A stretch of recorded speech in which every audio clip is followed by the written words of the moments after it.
आखिर तेरी तीसरी मुराद भी बता दे। तो क्या मांगा था उस महफिल पे? उस जगह पे कौन सी ऐसी चीज तूने हासिल की थी?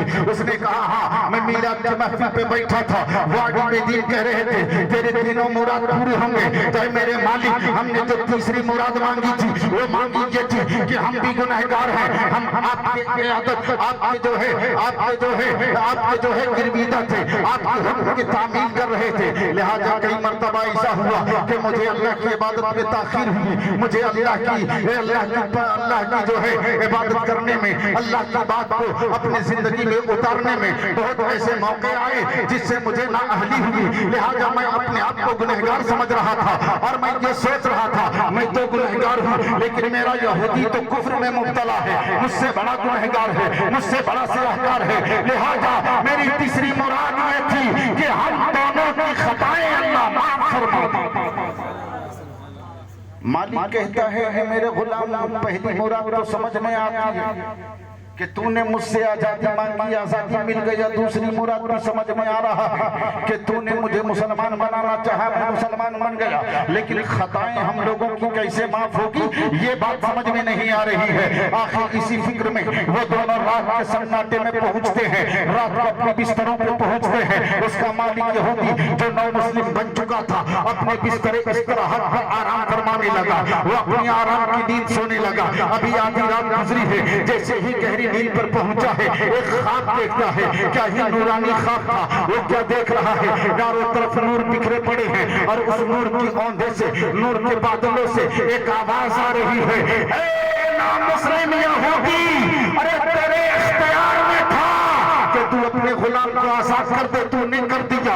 तेरे इख्तियार में था कि तू कलमा पढ़ के मुसलमान हो, जब तू मुसलमान हो गए तो तेरे इख्तियार में था वो तूने कर दिया। लेकिन अब जो मेरे इख्तियार में है वो मैं करूंगा। मेरे इख्तियार में तुम दोनों की गुनाहों को माफ करना है, मेरे इख्तियार में आईने दीन की गुनाहों को माफ करना है, मेरे इख्तियार में बैठने वाले सामईन के गुनाहों को माफ करना है। तो तू गवाह बन जा, इस मीलाद के महफिल पे जितने बैठे थे और तेरे लिए जो मुराद मांगी थी मैंने सबको माफ कर दिया है। ये है मीलाद की महफिल। तो अब बताओ, घर में आराम से सो के रहना ज्यादा बेहतर है या मीलाद की महफिल पे बैठना? कौन सा बेहतर? जोर से और जोर से माशाअल्लाह बैठो, इसलिए कि मीलाद की महफिल एक ऐसी महफिल है जो अल्लाह की बारगाह में सबसे अजीज है। इसलिए कि मेरे रब ने सूरज को रोशनी अता की, मेरे रब ने चांद की चांदनी को बिखेरा, मेरे रब ने आसमान में सितारों के कुमकुमे लगाया, मेरे रब ने इस कायनात को इन शजरों से सजाया, मेरे रब ने दरियाओं की तुगयानी बढ़ाई, मेरे रब ने समंदर की रवानी को तेज किया। तो मैंने पूछ दिया, ऐ मेरे खुदा ये तमाम चीजें क्यों है? ऐ मेरे मौला ये दुनिया की सजावट की, आसमान में सितारों की चहचहाहट क्यों? ये दुनिया में जो है चहचहाने वाले बुलबुलों की चहचहाहट क्यों? ऐ मेरे मौला ये बागों में जो है, ये बागों में जो आबशारे, ये बागों में जो है जो फूलों की निखारे, ये सारी चीजें क्यों? ऐ मेरे मौला ये दुनिया की रंगीनियों की खूबसूरती क्यों? तो मेरा रब भी कहने लगा, ऐ पूछने वाले तुम पूछ रहे हो तो याद रखो मैंने दुनिया को ही बनाया है मीलाद के लिए। पूरी दुनिया, जमीन को फर्श बनाया, आसमान को सामियाना बनाया, जन्नत को उसका निगहबान बनाया, मैंने सितारों को उसके कुमकुमे बनाए और पूरी दुनिया को सजा करके मीलाद रसूल बनाया। अब मीलाद से कितना भागोगे? मीलाद से कितना भागोगे? शिर्क का फतवा लगा के भागोगे, बिदात का फतवा लगा के भागोगे, भागो। मिलाद से भागने के लिए दुनिया से भागना होगा। लाओ नई दुनिया जहां मिलाद नहीं हो, लाओ जन्नत जहां मिलाद नहीं हो, लाओ आसमान का सामना जहां मिलाद नहीं हो। तो जवाब यही मिलेगा, मिलाद से भागने वालों का ठिकाना नहीं है। इसलिए कभी इस गांव में, कभी उस गांव में, कभी इधर, कभी उधर। इशारा समझ में आ गया? ये उन्हीं लोगों का काम है। और याद रखो, मिलाद बात आ गई तो मैं आपको बता दूं, ये मिलाद लफ्ज़े विलादत से, अल्लाह के रसूल की बेअसत से, मेरे नबी की आमद से। आज आमद रसूल पे सवाल उठा था, झंडा लगा तो कलेजे में दरार पैदा हो गई। लेकिन वही इंसान जो नबी के झंडे को देख करके चलता है, 15 अगस्त में खड़े होकर सलाम ठोकता है। मैंने पूछ लिया, 15 अगस्त के झंडे को हाथ बांध के सलामी देना कौन सी हदीस में है? लाओ कोई ऐसी किताब जहां ये लिखा हो कि तिरंगे को सलामी दे दो, मान लो झंडे को, तो तेरा जवाब होगा एक भी हदीस नहीं है। फिर क्यों करते हो? क्या वो नाजायज है या जायज? तो यकीनन जिस दिन तुमने नाजायज कहो, हिंदुस्तान की हुकूमत अपनी सलाखों के पीछे डाल देगी। एक डब्बा दाल के अलावा कुछ मिलने वाला नहीं। तो दुनिया के डर से, चाहे जिस वजह से, तुझे कहना पड़ेगा 15 अगस्त का तिरंगा जायज है, झंडा जायज है। अरे दुनिया के लोगों ने जिस झंडे को बनाया, उसको फख्र से घर पे लगाओ, मदरसों में लगाओ, स्कूलों में लगाओ। और हम हिंदुस्तानी है तो हम गुलामान मुस्तफा को पसीना ठोक के कहने दो कि हम वो झंडा लगाते हैं जो धुआई टोली पे भी हो, पसीना ठोक के कहेंगे कि हम आशिक़े मुस्तफा है। कब्रिस्तान में हो, पसीना ठोक के कहेंगे हम आशिक़े मुस्तफा है। और कल हश्र में हो, दिल हक के सामने जाकर के कहेंगे हम आशिक़े मुस्तफा। नारे तकबीर, नारे तकबीर, नारे रिसालत, नारे रिसालत। सुभान अल्लाह। और झंडे की बात है, मेरे आका मोहम्मद रसूलुल्लाह सल्लल्लाहु अलैहि वसल्लम जंग के मैदान में जैसे ही फतह, झंडे का सबूत चाहते हो ना, मेरे आका जंग के मैदान में जैसे ही फतह पाए, अपना अमामा खोला, कहा इसे तेरा अलम बना लो। कह दीजिए सुभान अल्लाह। कहा चीन का झंडा बना लो, अलम बना लो।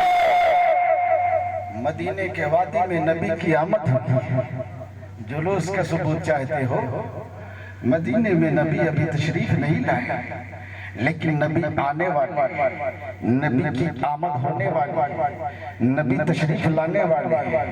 बच्चियां दफ लेकर के खड़ी, नबी आ रहे हैं, जोर जोर बच्चे चिल्ला रहे हैं, मरहबा नबी आ रहे हैं। जवान के मुंह पे मुस्कान फैला है, आका आ रहे हैं। बूढ़े इधर से उधर चले गोया कर रहे हैं, अब्दुल्ला का बेटा आ रहा है। पूरे मदीने में ये शोर फैला है, नबी आ रहे हैं। और जैसे ही नबी की आमद हुई है, तारीख गवाह है, नबी के गलियों में, मेरे नबी की मौजूदगी में इस्लाम का वो जुलूस निकला था जो कयामत में कुछ जुलूस का साथ नहीं।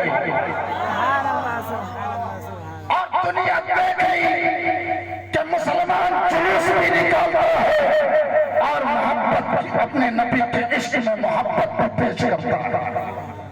आज अगर हम निकाले तो कोई नया नहीं, अगर तुम कहते हो ये नया है, अगर तुम ये कहते हो कि ये आला हजरत ने निकाला है, तो तुम बहुत बड़े भूलभुलैया में।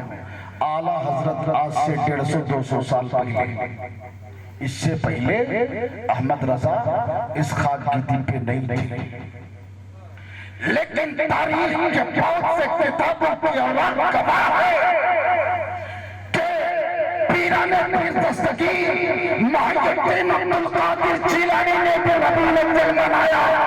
तारीख गवाह है कि रबीउल अव्वल के दिन के लिए, उस जुलूस के लिए, उस प्रोग्राम के लिए, उस मिलाद के लिए, नबी की आमद की खुशी के लिए उनके पास एक खास ऐवान मौजूद था कि रबीउल अव्वल को ही वो पहना कर।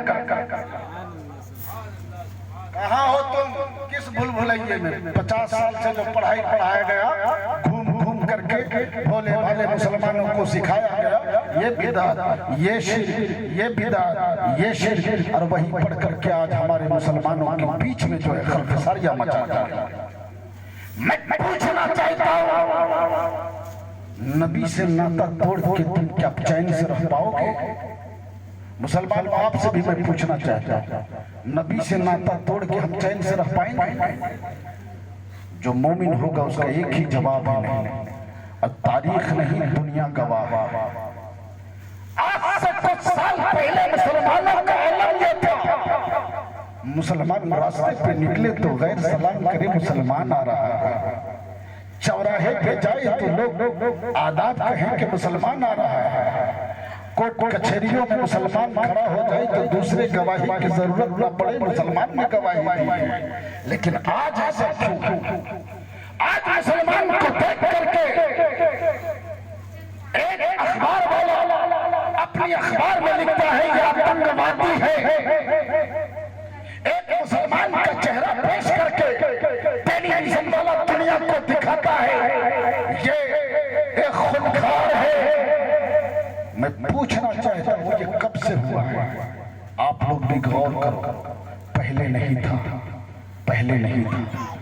जब तक लोग नबी सल्लल्लाहु अलैहि वसल्लम पढ़ रहे थे नहीं था, जब तक लोग मिलाद को अकीदत से मनाते थे ये नहीं था, जब तक लोग अकीदत से बुजुर्गाने दीन के नाम पे न्यास करते थे ये नहीं था।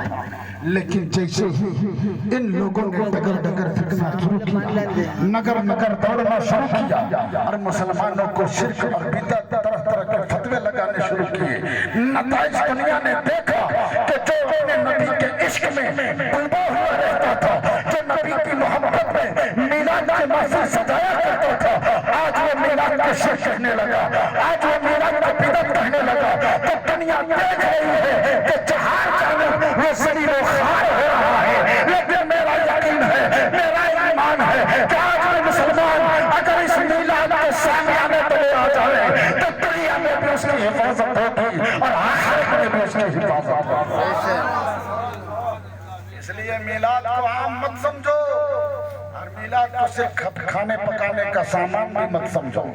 मैं सुन्नी मुसलमानों से भी कहता हूँ, दावत होती है, लोग आते हैं, प्लेट का प्लेट खाते हैं, घर वाले का मिलाद सुने बगैर चले जाते हैं। अगर कोई जरूरी हाजत है चले गए कोई बात नहीं, लेकिन सोने के लिए मिलाद छोड़, सोने के लिए इस अजीम महफिल को त्याग कर, अरे त्याग ही देना है तो नींद को दे दो मेरे भाई।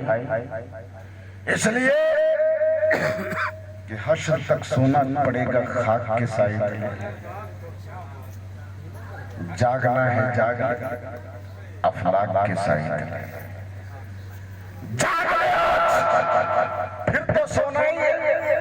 और सो तो वही है जो मोमिन है।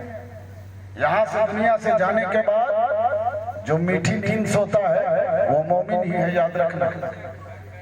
जो मोमिन नहीं है वो सोता नहीं है, कभी बिच्छू आके उठाता है, कभी सांप डंक मार के उठाता है। कौन सा सांप? वो सांप जिसके 70,000 मील लंबाई उसके नाखून है, वो जिसके नाखून की लंबाई 70,000 मील कोस है, वो अज़दहा वहां उसे उठाता है, डंक मारता है, उठाता है, बिच्छू में डंक मारते हैं। बताओ, जो मोमिन होगा वो सोएगा, लेकिन जो मोमिन नहीं होगा वो सो पाएगा? बिच्छू डंक मारे सो जाइएगा, सांप डंक मारे सो जाइएगा? यकीनन आपका ईमान, आपका ईमान का यही जवाब है। अगर हश्र तक मीठी नींद सोना है तो मिलाद के महफिल में जागना सीख लो, अपने नबी के जिक्र की महफिल में जागना सीख लो, अपने रब के जिक्र की महफिल में जागना सीख लो। हाँ, तुम आंखों से भी जागे, अरे राती से जगाएंगे, जब दोनों जाग जाएंगे दुनिया में आबाद होगा। इसलिए जाग लो। और अज़ीज़ान इस्लामिया, ये रबीउल अव्वल शरीफ की महफिल है, 12 रबीउल नूर। कुरान भी कहता है क़द जाअकुम मिनल्लाहि नूर, आ गया अल्लाह की तरफ से नूर। इन्ना अरसलनाका शाहिदन व मुबश्शिरन व नज़ीरा। मैंने आयत मुबारक की तिलावत का शरफ हासिल किया, लेकिन अभी उस पर गुफ्तगू हुई ही नहीं। लेकिन मैं जहाँ तक देख रहा हूँ कि जो चाहत है समाज की, उसी अंदाज से मैं पेश करूंगा। आप हजरात थोड़ी देर और बर्दाश्त करना चाहेंगे? कितने लोग नहीं चाहेंगे? अच्छा, जितने लोग चाहेंगे सारे लोग हाथों को उठा करके कह दे या रसूल अल्लाह। अल्लाह ने बनाया नूर। ईमानदारी से जवाब दीजिएगा, ये माइक पहले ही से माइक बना हुआ है या माइक की जो अज्जा है या किसी और चीज? ये पहले कोई लोहा होगा, उससे पहले कोई और भी खनिज का पत्थर होगा, उस पत्थरों को गला काट फिर लोहा, लोहे के बाद फिर टीना, टीने के बाद ये सारी चीजें। अच्छा छोड़िए, ये चौकी है, ये पहले ही से चौकी है या पहले कोई पेड़ था? बोलिए ना भाई, आप बोलेंगे तो मैं बोलूंगा। पेड़ को किसी ने चीरा, काटा, फाड़ा, फिर पटरा निकाला, फिर चौकी बनाया। ये सामने साउंड है, ये साउंड से आवाज आ रही है, आज हम कह रहे हैं ये बॉक्स, लेकिन ये शुरू से ही बॉक्स था। आपका जवाब होगा शुरू से नहीं, कोई और चीज थी, इसे बनाया गया। जिसे नहीं बनाया जाए खुद से हो, वो सिर्फ एक जात, वो सिर्फ जो किसी से ना बने, वो सिर्फ एक जात, जो किसी के बनाए से न बने खुद से हो, वो मेरे रब की जात है। रब न किसी चीज से बना है, रब को न किसी ने बनाया है, लेकिन उसके बाद जितने बने हैं उसको किसी ने किसी बनाया है, और किसी न किसी चीज से बना। साइंस भी इस चीज की गवाही दे रहा है। बड़े बड़े दानिशमंद, होशमंद, अक्लमंद, पढ़े लिखे लोग भी इस चीज की गवाही देते हैं। और इल्म का मायार भी कहता है कि दुनिया में कोई भी चीज बनेगी तो उससे पहले उसका कोई जुज मौजूद होगा, बगैर उसके वो चीज ईजाद नहीं होगी, दुनिया में नहीं आएगी। यानी किसी चीज को बनने के लिए उससे पहले उसकी हकीकत की जरूरत है। मेरे मुस्तफा, आप बने तब क्या था? मेरे रब ने कहा क़द जाअकुम मिनल्लाहि नूर, आ गया अल्लाह की तरफ से नूर। मुस्तफ़ा ने कहा अव्वलु मा खलक़ल्लाहु नूरी, अल्लाह ने सबसे पहले मेरे नूर को बनाया।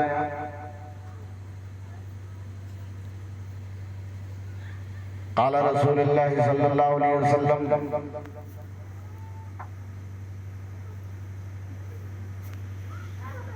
कुन्तु नबिय्यु व आदम बैनल माई वद्दीन, मैं उस वक्त बना जब आदम मिट्टी और पानी के आबोगुल के बीच में थे। यानी ये तमाम चीजें इस चीज की दलालत कर रही हैं कि मेरे मुस्तफा जब बने तो कुछ न था, जोर से कुछ ना कुछ ना, इसलिए कि आदम अभी बने नहीं। मुस्तफा तैयार, जोर से मुस्तफा तैयार, बने मिट्टी नहीं है मुस्तफा, पानी नहीं है मुस्तफा, हवा नहीं है मुस्तफा, आग नहीं है मुस्तफा। ऐ मेरे मुस्तफा, जब कायनात में कोई चीज नहीं आप बने हैं तो फिर किससे बने? इसलिए कि एक ही जात है जो किसी चीज से नहीं बनता, उसके अलावा जो कुछ भी बनेगा किसी न किसी चीज से बनेगा। ऐ मेरे मुस्तफा, जमीन नहीं आप बने, आसमान नहीं आप बने, पानी नहीं आप बने, आग नहीं आप बने, हवा नहीं आप बने, लकड़ी नहीं आप बने, मेज नहीं आप बने, दरिया नहीं आप बने, समंदर नहीं आप बने। ये दरियों की रवानी नहीं आप मौजूद, समंदर की तुगयानी नहीं आप मौजूद, हवाओं की चहचहाहट नहीं आप मौजूद, चांद की चांदनी नहीं आप मौजूद, सूरज की चमक नहीं आप मौजूद, अरब नहीं आप मौजूद, अजम नहीं आप मौजूद, हिंदुस्तान नहीं आप मौजूद, पाकिस्तान नहीं आप मौजूद, दुनिया का कोई सामान नहीं आप मौजूद। फिर मेरे मुस्तफा आप कैसे बने, किससे बने? सवाल है कि सवाल उठता है, जाहिर सी बात है सवाल उठता है। तो रब फरमाता है मैंने अपने नबी के नूर को अपने नूर से बनाया, कह दीजिए सुभान अल्लाह। इसलिए कि मैं अगर पानी से बनाता, पहले पानी को बनाता फिर नबी को, पानी के हमसे नबी है। पहले अगर मैं आपको पैदा करता